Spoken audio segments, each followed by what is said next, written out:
Okay, continuing on with the Banjo Songs book, Train 45. The song has 6 breaks written out in it, and the reason is because I just wanted to do a lot of different variations. And in most cases, you're not even going to play 6 breaks in the whole song if you play it, because other instruments have to have a chance as well. But at least this gives you some choice as to what you want to play.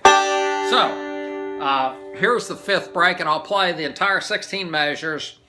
And in this video, we'll cover the first 8, and then we'll do another video of part 5 with the second 8. But here's the entire break. 1, 2, 3, 4.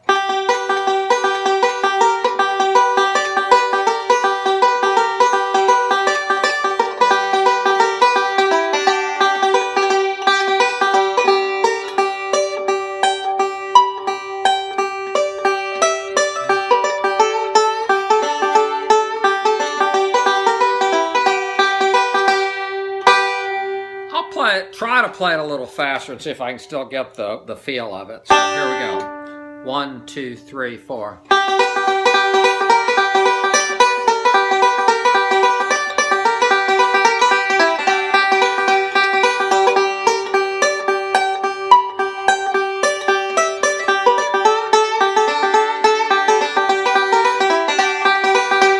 Okay, so if you have the Banjo Songs book and you go to page 94, we're going to start on measure 65. And you'll notice that on the left of each line of measures is a number. So that line has 64, which is the first measure, and of course 65 is the second one.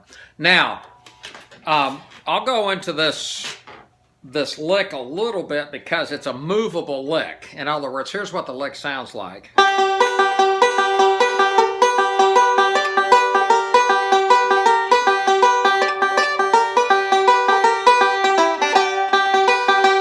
Okay, if you were playing John Hardy, the D part, you could do the same thing.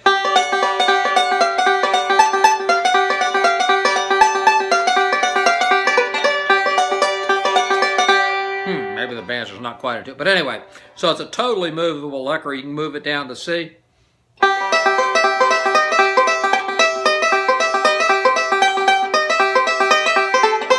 Okay, but anyway, that's kind of an aside, but let's get back into measure 65, which is basically just this position here. And the reason we're using the index and the middle finger is it lets us use the little finger up here on the 12th fret. Okay, it gives us all that range of extra movement. And this is something John Hickman used to use a lot. So the first measure goes like this: 3, 4. Okay, and then measure 66 goes 3, 4. Okay, and 67, once again, we get the first string 12th fret there.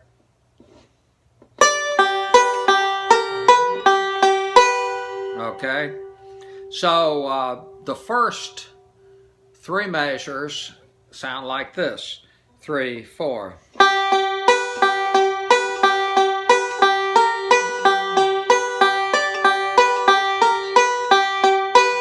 Okay, and then we go on to measure 68, and we'll play that. We'll actually play 68 and 69. 3, 4.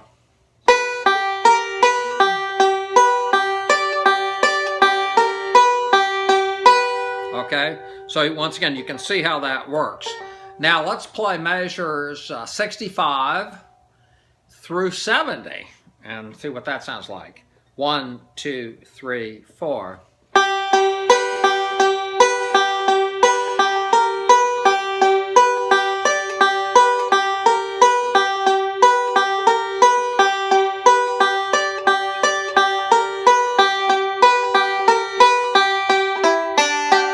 Okay, because occasionally in a jam you're going to have some measures that don't have a lot of melody to them, and you want something that's rhythmical, drives, and has percussion to it. And these are those licks. Okay, now we'll go to measure 70 since we didn't cover it. So once again, we're still operating out of this position right here. So 3, 4. And 71. And then 72 continues. Okay, so 70 through 72 go like this. 3, 4.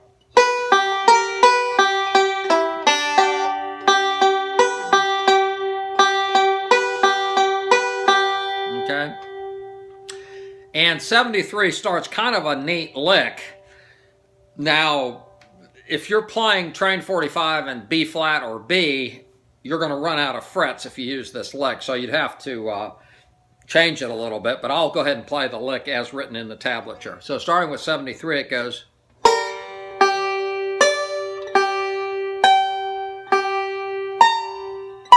Sorry about that.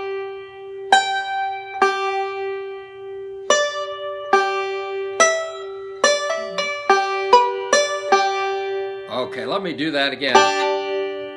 So here we go.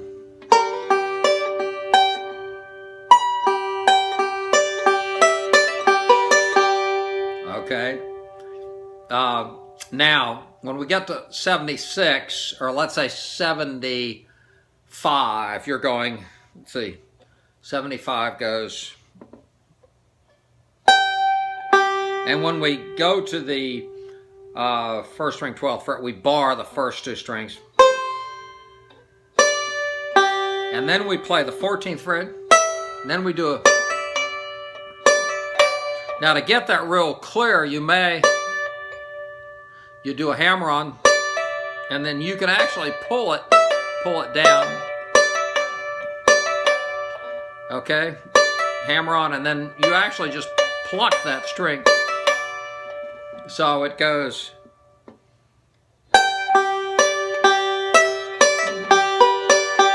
Okay, so starting with measure 75, here's how it goes.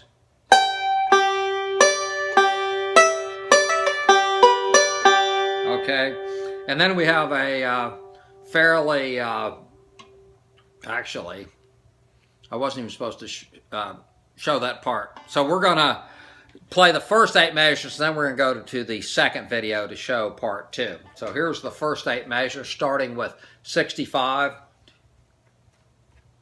and going through 73. So here we go. 3, 4.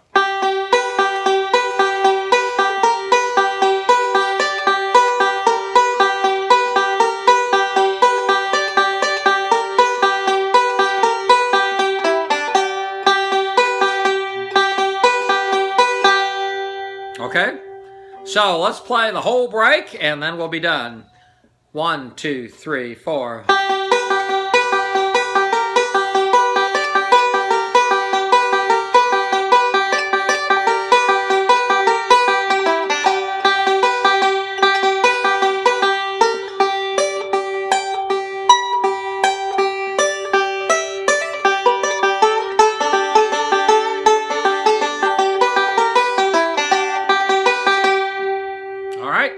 Now, the reason I'm not playing it super fast is a couple things. One, it's easier to see what I'm doing playing it slow, and you need to be able to play it slow with as much clarity as possible. And I think I'm doing it fairly clearly, so try to match me or even be more clear than me.